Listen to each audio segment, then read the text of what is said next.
Now this is Shinehead, and you're in tune to World Music Views. Morning, Dada, how you doing? Shinehead, I had no idea you look like Ninja Man so much. When the rum bunny chip on me lip at this time, forget the wicked. Why you will die with it up in your way? You must think a government capture land. my respect, brother. Respect, Dada, respect. I grew up listening to you, watching you. You had one of the few music videos that were in rotation on TV when I was growing up. Uh-huh. The one that said I think "Don't touch a crack" or something like that. Don't give me that, marijuana. Don't give me that, marijuana. Crack. Yeah. I'm real cool, chill to the max. Might act crazy, but I don't smoke crack. Yeah, that one there. So that was like a message in our home growing up, right? Because the video was just superimposed. If you remember, there was a no drugs campaign at the time to early 90s, and they used the song as a thing. So big up and welcome to World Music Views. Give thanks. Pleasure to be here. I want to start from the beginning. How did you get into the music industry? Once upon a time, not long ago, back in the year 1980. Yeah, and that's a real story. I was just trying to fix the freestyle. Before it was even going to dancehall, you know. It was the hip-hop circuit that I was scouting out a few years before the New York reggae sound system circuit. So I got wind of people like, so from me reach yes on 1972 doing 5th grade, it ain't really jump off yet. But when we rally back now, 76 now, it jump off proper. The first vinyl record had not been made as yet, but it was on. And why I say it is because, quote, didn't have a name yet that was now hip-hop. It wasn't quite named yet. So from them time there, I'm going to park jams, b-boy jams in the park, and them thing there, till me end up in a MC competition in a Harlem World, a real Harlem World, in Harlem, New York. I'm going there 2 times. And the second time, unfortunately, it shut up. So now we beating it back to Davidson Avenue in the Bronx from Harlem, and who walk foot or reach before who drive. Reach back to the block before who drive. You hear me? I said, yeah, like that.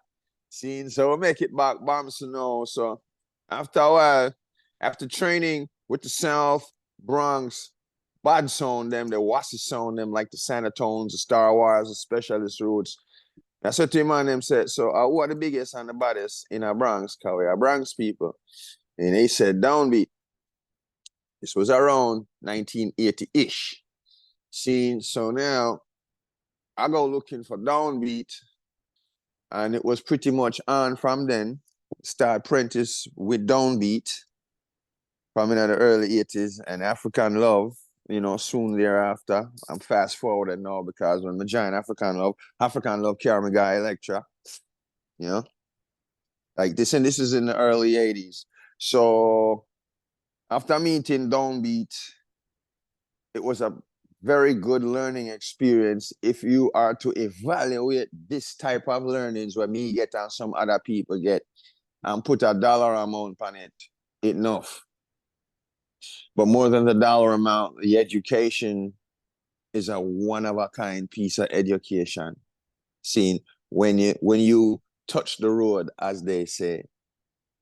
So DC, Maryland, Miami, Boston, London, LA, Ohio, everywhere now. And this is before internet. And it's cassette. Cassette make everybody famous. The cassette must get around. There is a old term of endearment that we use to this day when you want, because ain't nothing like a cassette from yard. Ain't nothing like a cassette from yard.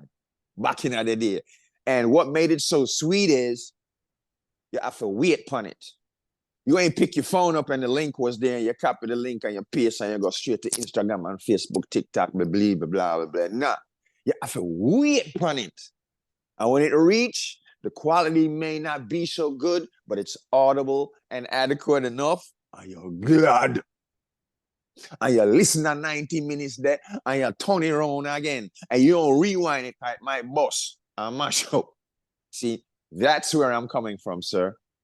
That's where I'm coming from. It's not just a year, but it's everything and the mindset of that time, of that era, of that matrix. Appreciation ain't here no more. And the perseverance notion is not here no more. That got killed with this device me and you talking on right now. I've never heard somebody big up cassette. They're always talking about vinyls. Well, vinyl is final. I mean, I have a t-shirt. I can show you the back of my t-shirt right now. Vinyl is final. But cassette, you have some man who juggle cassette and select off a cassette and clash with cassette. You have cassette clash. Yeah, let me just take it there. Then, that's so, I.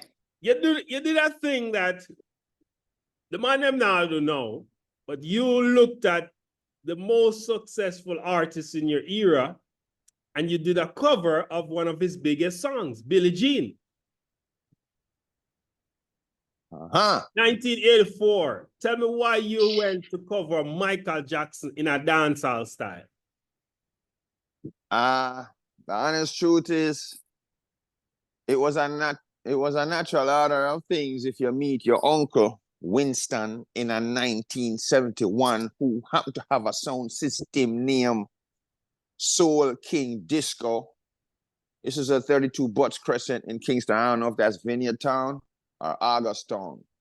But on that day, when we met, I visit that, coming from St. Thomas in the country and come chill with my uncle for the first time. That was the monumental day when me see some big something, some flat something known as records. Never see them yet. Yeah, when me see them, but I ain't seen them in a minute. I remember. Me touched down September 1967 from London. So now we fast forward, look a bit. I mean, I catch up back, meet unks and whatnot. So I see these albums. First album I take up had 5 gentlemen on it, and they had brown tuxedos and like pink shirts. It was a Temptations. I'm answering the question as to why I covered Michael Jackson. Second album I take up, I see 5 like a black youth favor me. And you know, them a smile and galang with them galangins, them poses in the album, on the album cover. To me, as a child, it looked like them. I said, hey, come join with. So these are my childhood imaginings when we look on the album cover there. So when we take out the record and put it on the turntable now, hear what them I say, I tried it quietly. I said, what? May I have it? Can't touch them, no there? All right, cool. See? And was just so overjoyed and just go and play some tune. Anyway, fast forward, going back to St. Thomas now, parring with 2 bigger cousins, Cousin Clive and Cousin Banjo. See? Watch a joke now. You know, they're having pre-teen conversations. We down in the bushes, you know, the banana walk on a Sunday, December, on a Sunday. See? And moms and them attack, them young boy talk, and I'm younger than them, just trying to be a part of the social group I trio with. So me just chime in. You remember what a boof is? All right. When you get boof from here, right. When we hold a boof and draw back and draw breaks in the banana trash and took a deep breath and go so.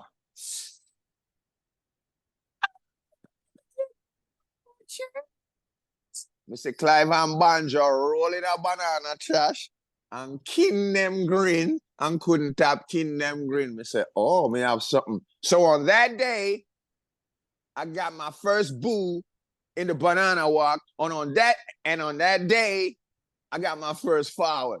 You understand? In a banana walk. We go up the hill back to the grandparents' house. Hey, can't say, Carl don't say nothing. till him graduate from high school, fast forward 18, 19. And that's why I sang that Michael Jackson song, because that's one of the first albums I saw when me start the record. I'm a little boy, and I'm highly impressionable, and me I run with them. I like the Temptation still, and James Brown, but me I run with them youth, because them youth look like they look like me and them are same age. Me I run with them. I found my identity. So from there, so no breaks. That's why I sing the Michael Jackson song. And them note there, and that kind of tenor, not many people mess with it till some young youth today. But we are seeing so from back then, because that's the standard. Donny Hathaway, Michael Jackson, Stevie Wonder, them man there. Not just the high, thinny, but the lower, big man, burly voice too, because you have to have different ranges of tenor if you're going to do this. So I practice them.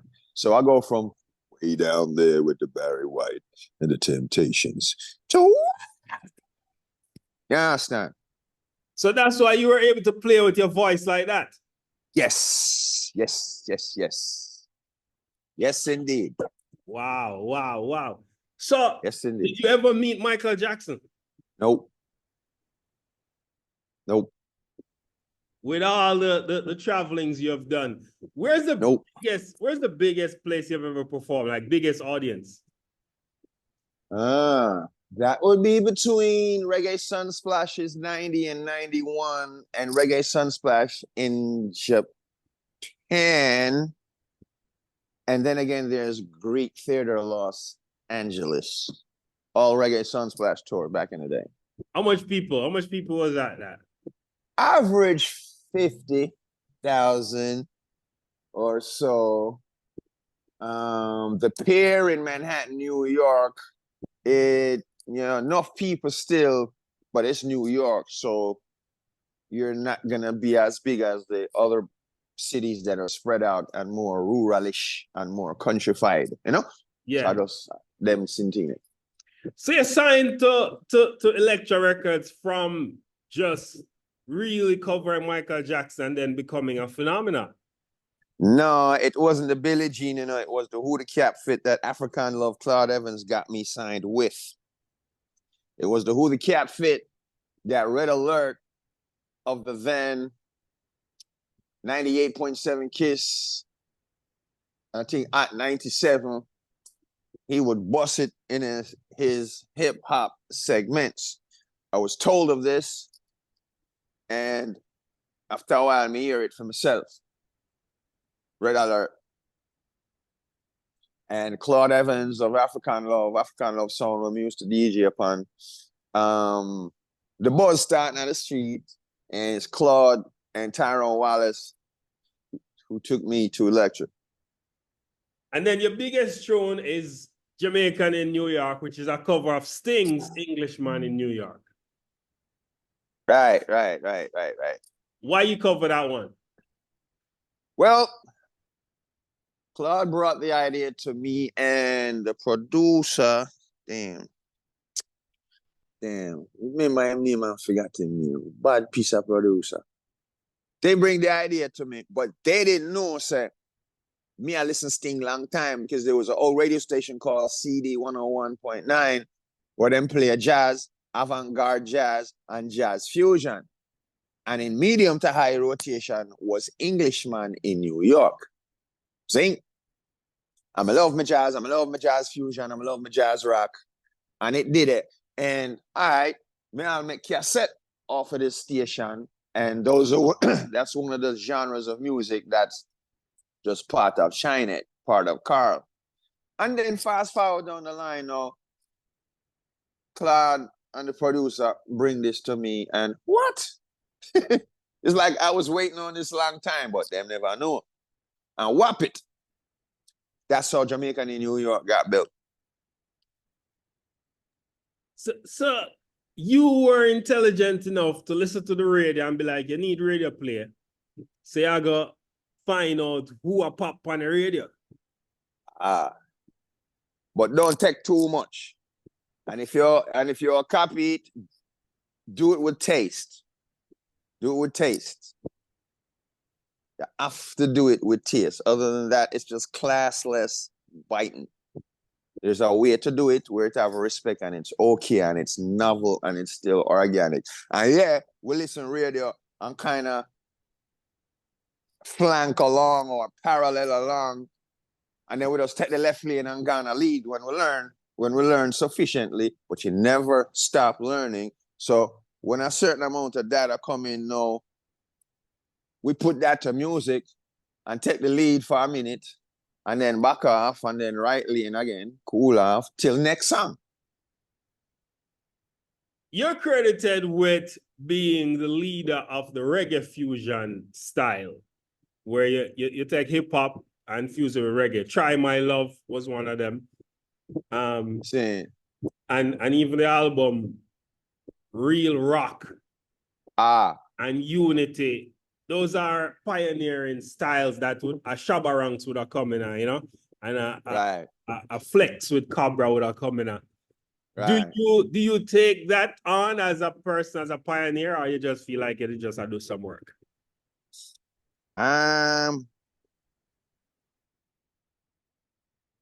Not even just to do some work, just to have some fun before starting our work. Because rule number one, it must mandatorily be fun. As this don't make no sense.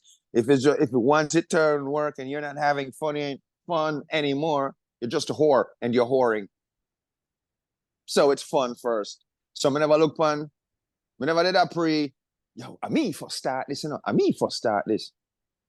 But what ends up happening is there are them and those that come back and tell me, say, me started.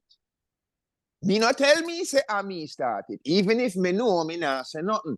There are those out there who come back, my brethren and sisters, I come back and them tell me, say, me.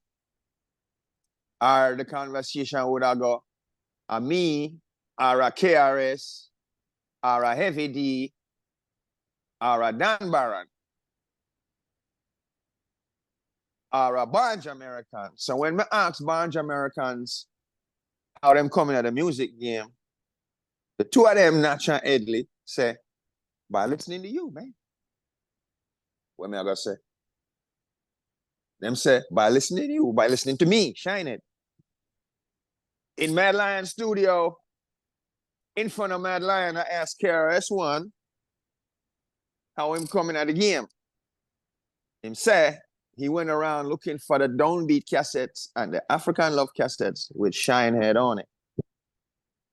So may I tell you? All right. So I ain't claiming firsties. It was decreed and placed upon me. And Chain Gang, that was the first video to be shown on MTV Raps. Yeah, big up to Fab Five Freddy, Dr. Dre, Ed Lover, and the whole MTV crew. That was a historic, monumental moment for me. Oh yes, oh yes, oh yes.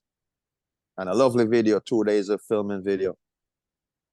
And so we started this by me telling you how much your videos had an impact on me as a kid. Yeah. In this YouTube time, are you more inclined to make more videos now? Because you were very focused on videos then. Well, video is almost right now. And it ain't gotta cost $2 million like it did back then. Yeah.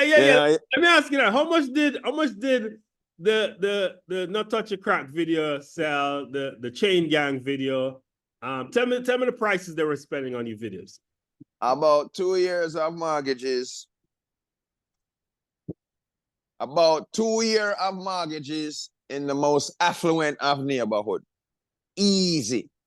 That means not a few thousand, but a few 100,000. For each video? Yes. Yes. Wow. They're not spending that now. Camera phone mash up that done. But you don't do much video no more. Why you not do no video no more them way then? But cool off. I keep quiet for a number of years. Went to sleep and woke back up. What I mean? Why did that you mean why you that take mean that part? we're gonna live real life, we're gonna get married, we cool off, we park Shinehead, we activate Carl, we're gonna live real life like the rest of you guys. Then I put that under my belt, then it's over. Then I'm guess who's back? Like that. So I'm catching up now. So you are married. You have kids. How many kids you have? I am not married now, and we're going to leave it right there. We're going to dead that because with this media thing and this easy media thing, it's easy to have a loose mouth and just talk when enough to talk. And I know this artists make a mistake about this, so that's why I respectfully, not fearfully, but respectfully, we don't go there. I'm just a shinehead. I'm not going out here with the dirt like the rest of these fools who get themselves in a trouble because once you start slip out the left side of your mouth and say the wrong thing and then they dribble down in your shirt collar, you messed up. So we're going to stick to Shinehead and music and bust this Jack Ruby chopper right here. Yes, sir! So tell me some of the stories that you went through as an artist with the record label system. Did you get treated good through Elektra Records? Yeah. It was fine.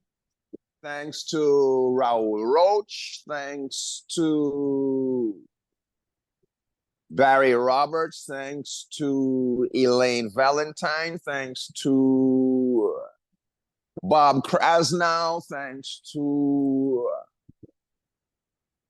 I said Claude Evans, who brought me there. I said Tyrone Wallace, who brought me there. The A&R, that was Ziggy's A&R. I forgot her name. Gosh. It was pretty cool still, you know? But I was coming with too much because when you rap, that sounds like real rap. And when you sing, that sounds like a real sing. And it wasn't a sloppy mix-up of nothing. So these are different things to sell, which it was the first time being presented in the marketplace. So how do you sell so many things in this one person right now? And that was a bit of a challenge. Obviously, there are those after me who you see with the same talents as I.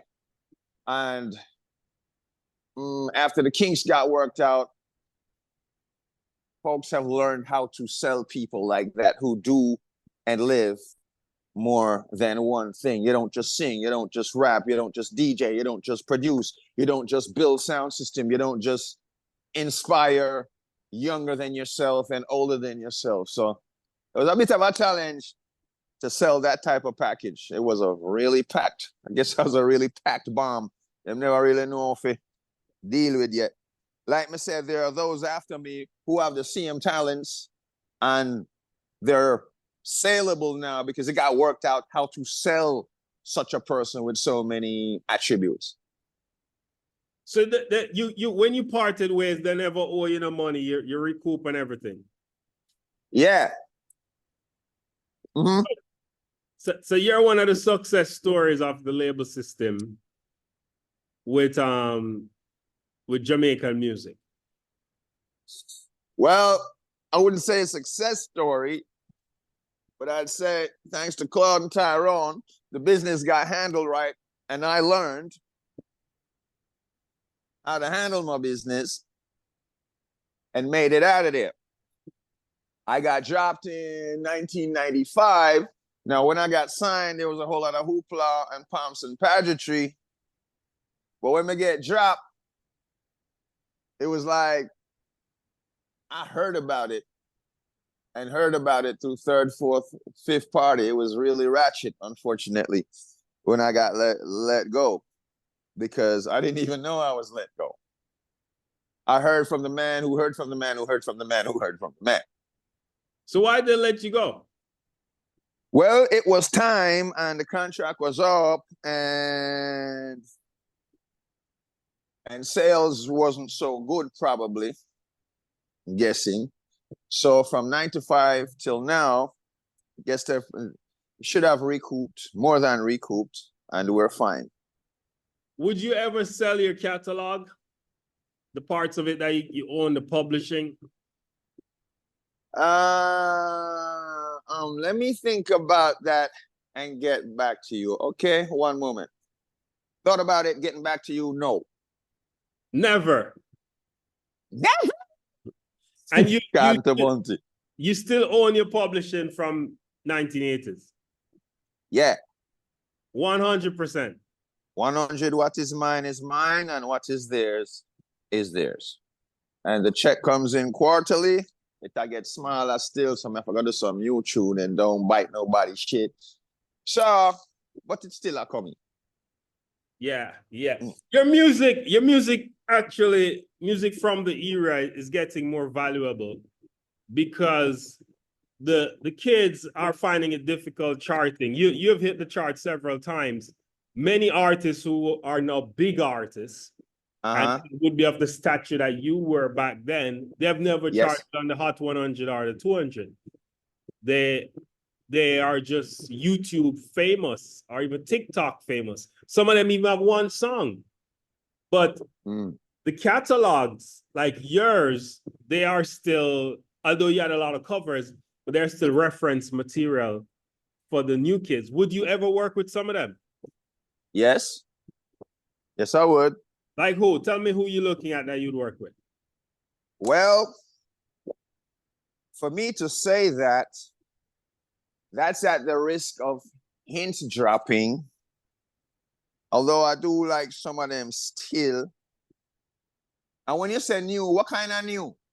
No matter who you don't work with now, we don't work with yet. Any of them. Any.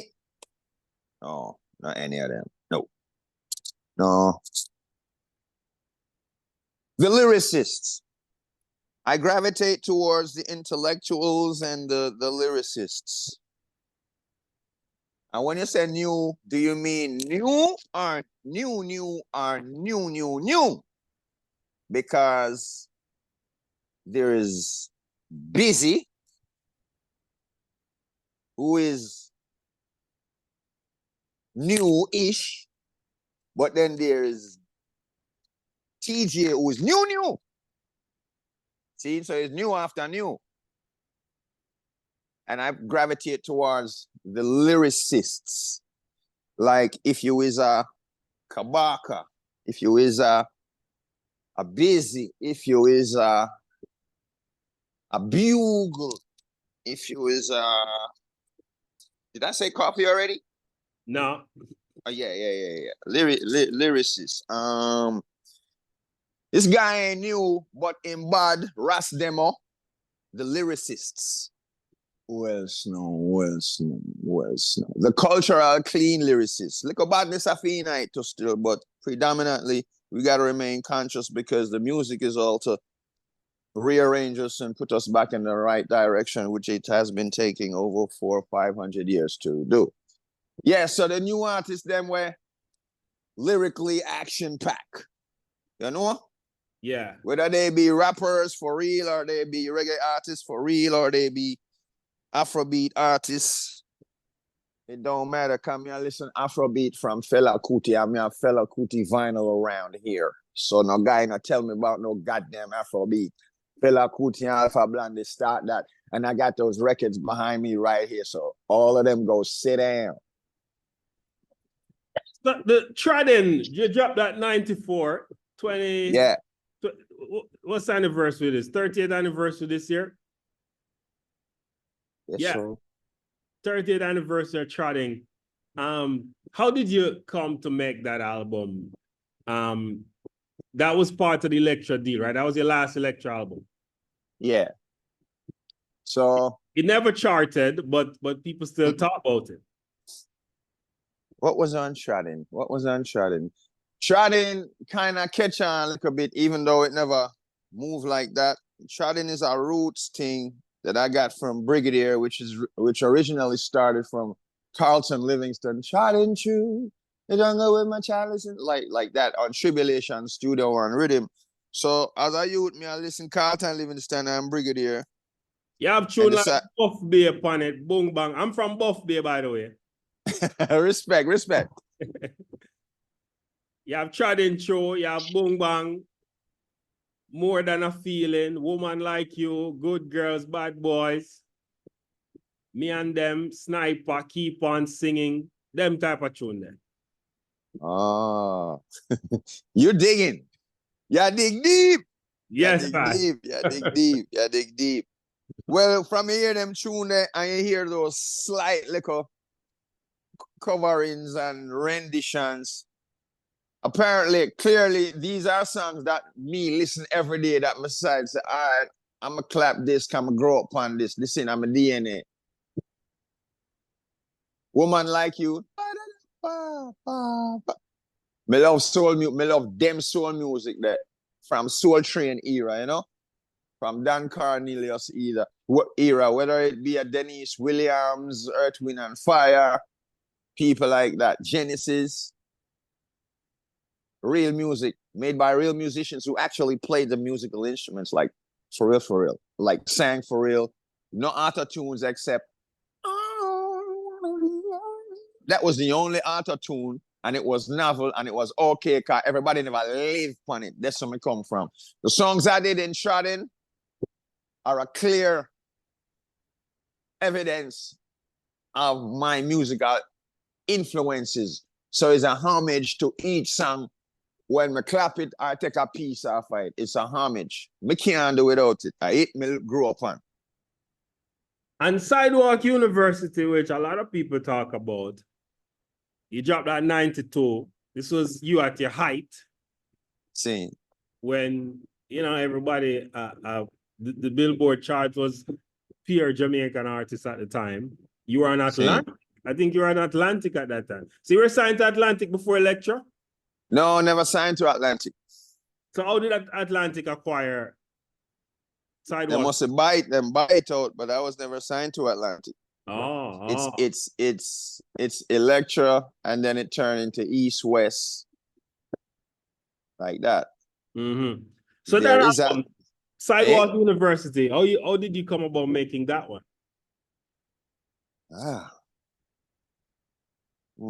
Try My Love was that album.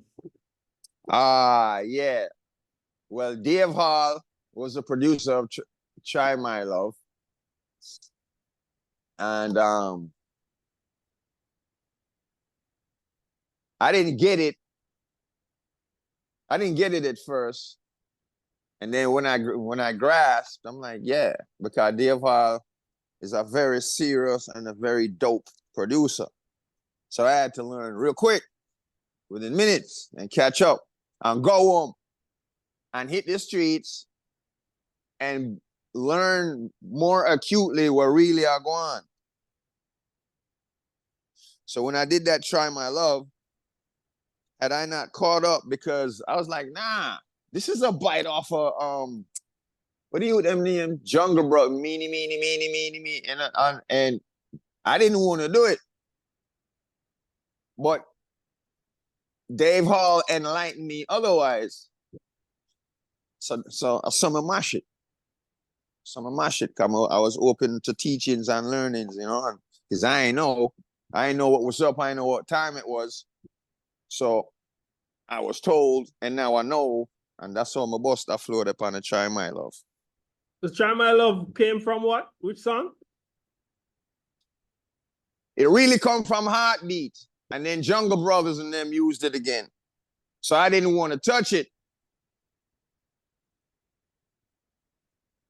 But they have convinced me otherwise. So I mash it. Yeah. And when the session was done, we raced up. We raced up West Side I-95, and I never saw the taillights of his Black Thunderbird again. You understand? No, Shinehead, nice talking to you, brethren. Rhythm and Blues. I will get the real news. On a better, no unfair rock on a better, no unfair chat will I read that. No unfair chat on a better, no unfair chat will I read that. No unfair chat on a better, no unfair chat on a know that. No unfair chat on a better, no unfair, because some of them are white and some of them are gold and some of them are green and black. Why some of them are bingy, some of them are territory, some of them are orthodox. Why some of them are perma? Where is out? He's out. What music views on the news? Shine, Down, big up, big up, big Igor. up. Respect, my Down. bro. Big up, see?